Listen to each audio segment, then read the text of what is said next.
My heart aches, and a drowsy numbness pains my sense, as though of hemlock I had drunk. Or emptied some dull opiate to the drains. 1 minute passed, and leafy words had sunk.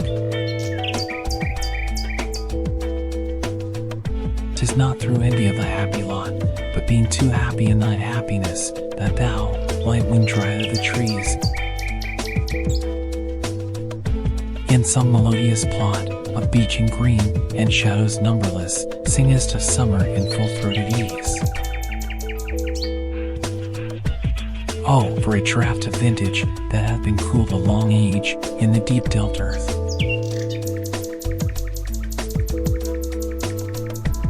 Tasting of flora and the country green, dance and Provençal song and sunburn mirth. Oh, for a beaker full of the warm south, full of the true but blushful hippocrene, with beaded bubbles winking at the brim, and purple-stained mouth, that I might drink and leave the world unseen, and with thee fade away into the forest dim.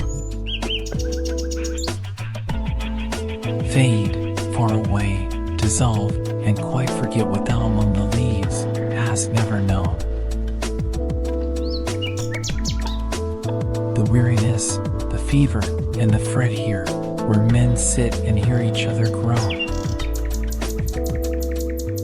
Where palsy shakes a few sad, last gray hairs, where youth grows pale and spectre thin and dies, where but to think is to be full of sorrow. And leonine despairs, where beauty cannot keep her lustrous eyes, where new love pine at them beyond tomorrow. Away, away, for I will fly to thee, not charioted by Bacchus and his parts, but on the viewless wings of poesy, though the dull brain perplexes and retards.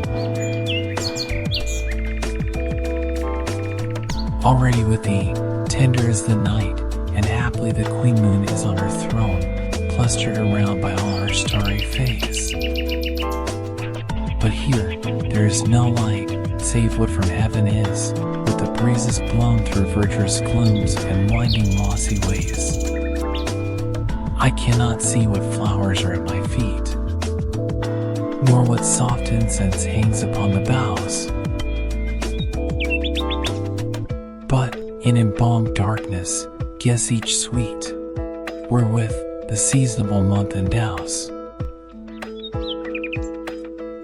The grass, the thicket, and the fruit tree wild, white hawthorn, and the pastoral eglantine, fast fading violets covered up in leaves. And mid-May's eldest child, the coming musk rose, full of dewy wine, the murmurous haunt of flies on summer eves. Darkling I listen, and for many a time I have been half in love with easeful death. Called him soft names in many a mused rhyme, to take into the air my quiet breath.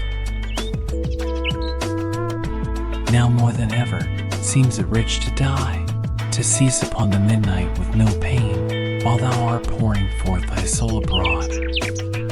In such an ecstasy, still wouldst thou sing, and I have ears in vain, to thy high requiem become a sod.